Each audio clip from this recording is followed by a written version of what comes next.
He stands on stage, the lights are hot, they always are. He's heavier now than he was. The jumpsuit, a symbol of a king, feels a little tight. The crowd roars. They always do. He can go through the motions, he can sing the old hits, he can toss a few scarves to the women in the front row. He can make them scream. He can make them cry. He can be the man they paid to see. But then, the band quiets down. A serious chord strikes. The mood in the massive arena shifts. It's no longer a party, it's something else, something heavier. He grips the microphone.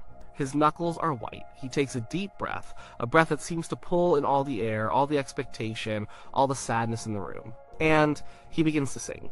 The song is not one of his early rock and roll anthems. It's not a sweet ballad from one of his movies. It's a torch song, a cry of pure agony. And he doesn't just sing it. He attacks it. He lives it. The voice, that incredible instrument that changed the world, is still there. In some ways, it's bigger than ever, deeper, richer, but it's frayed with something new. It's filled with a raw, undeniable anger. Why? Why this song? Why this rage? To understand the performance, you have to understand the man. Not the legend, not the icon on the lunchbox. You have to understand the man standing in that jumpsuit in 1976 and 1977. He was, by all accounts, in a state of profound crisis. He was one of the most famous human beings on the planet, yet he was desperately, crushingly lonely. His world had shrunk to the size of a hotel suite, an airplane, and a stage. Graceland, his home, was less a sanctuary and more a gilded cage. He was surrounded by people, his so-called Memphis Mafia, but they were on the payroll. Their job was to agree with him, to protect him, to enable him. Real, honest conversation was a rarity. Who tells a king he's wrong? Who tells a king he's destroying himself? His health was in a catastrophic decline. The lit electric figure who shook up television in the 1950s was gone. He was plagued by a host of serious medical issues, many of which were hidden from the public. He was in constant pain. To deal with the pain and the insomnia and the pressures of performance, he was caught in a devastating cycle of prescription drug abuse. He took pills to sleep, pills to wake up, pills for pain, pills for energy. The doctors who should have helped him instead became high-priced dealers, keeping the machine running. This chemical fog clouded his judgment and ravaged his body. He was often bloated, tired, and unwell. Some nights on stage he was brilliant, a force of nature. Other nights he was sluggish, forgetting lyrics, slurring his words. The fans still screamed, but those close to him saw the terrifying reality. The king was fading, and his heart was broken. His divorce from Priscilla in 1973 had been a wound that never truly healed. She was the great love of his life, the woman he had molded from a teenager into his perfect partner. When she left, it confirmed his deepest fears of abandonment. He had other relationships, but none filled that void. He missed his daughter, Lisa Marie, terribly. The grueling tour schedule kept him away from her, and he felt the guilt of being an absent father. He was also still haunted by the death of his mother, Gladys, nearly 2 decades earlier. She was his anchor, his confidante, his biggest fan. He never, ever got over losing her. In many ways, he was still that young boy from Tupelo, lost without his mom. All the fame, all the money, all the adoration in the world could not fill that hole in his soul. So, picture that man. He is physically sick, he is emotionally isolated, he is heartbroken, he is addicted, and he is trapped. He is trapped by his own fame. He couldn't just walk down the street. He couldn't go to a movie. He was a prisoner of his own image. The tours were relentless, a financial necessity to maintain his extravagant lifestyle and the payroll of everyone around him. For city after city, show after show, it was a grind. He often complained of being tired of the songs, tired of the routine. But then there was this song. The song itself is a monument to regret. The lyrics speak of a person whose pride has caused immense pain, both to someone they love and ultimately to themselves. It's a confession.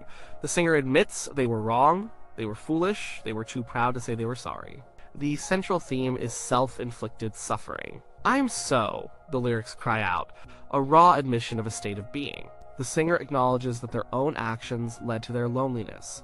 They pushed love away because of their own ego. This wasn't a song he wrote. It had been around for years, a hit for other artists. But when he discovered it and decided to record it in 1976, it was as if he had found his own diary set to music. Every line resonated with his own life. Think about his pride. He was the king of rock and roll. He had an image to maintain. He couldn't show weakness. He couldn't admit he was lost or scared. He had to be strong, powerful, in control. But in private, he was crumbling. That conflict between the public mask and the private pain was a source of immense turmoil. The song gave him a voice for that turmoil. It allowed him to say, "I was too proud." Think about his relationships. The failure of his marriage to Priscilla weighed on him. He knew he had made mistakes. He had been unfaithful. He had been controlling. He had, in many ways, driven her away. The song's lament over a lost love was not an abstract concept for him. It was his own story. He was singing directly to his own past, to his own failures. The anger in his performance, then, was not directed at an ex-lover in the song. It was directed inward, it was self-loathing, it was the titanic frustration of a man who had everything and nothing at the same time. He was angry at himself for the choices he had made. He was angry at his body for betraying him. He was angry at his loneliness. He was angry at the cage his life had become. The stage was the only place he could let it out. In a normal conversation, he couldn't scream about his pain. He couldn't break down and confess his deepest regrets. But on stage, wrapped in the persona of a singer performing a song, he could. It was a loophole. It was therapy. It was a public exorcism. He wasn't just performing a song about pain. He was channeling his own very real, very present pain through it. The performance became a piece of high drama. He would stand still, pour every ounce of his being into the lyrics, his voice soaring with power and cracking with emotion. He wasn't just hitting the notes, he was wrestling with them, he was strangling them. The veins would pop on his neck. His face would contort in a mask of genuine anguish. It was almost frightening to watch, it was not comfortable, it was real, and then came the ending. The song builds to a huge operatic climax. A final, desperate cry. On many nights, as he hit that final, explosive note, he would physically act out his own collapse. He would drop to one knee. Sometimes he would fall dramatically onto his back on the stage, lying there as the song faded out. A roadie would rush out with a towel and help him to his feet. Was it showmanship? Of course. He was the greatest showman of his time. He knew how to create a moment. But it was more than that. It was a physical manifestation of his emotional state. He was literally showing the audience how he felt inside, broken, defeated, on the floor. He was a king in a glittering suit, showing tens of thousands of people his own surrender. The anger was the fuel for this performance. It was the sound of a man fighting against his own demons in real time. He was fighting his regrets, fighting his addictions, fighting his isolation.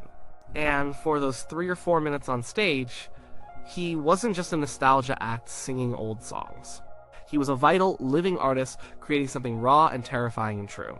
He was using his voice, the one pure thing that had never left him, to tell the entire world that he was in agony.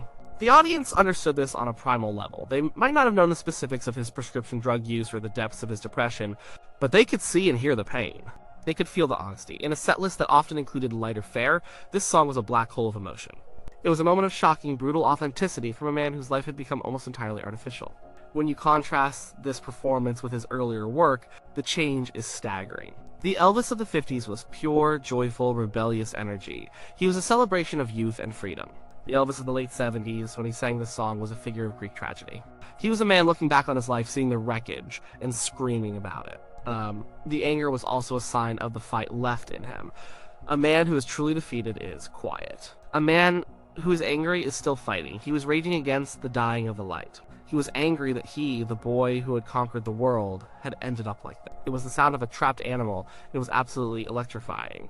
He was no longer just singing the words. The words were singing him.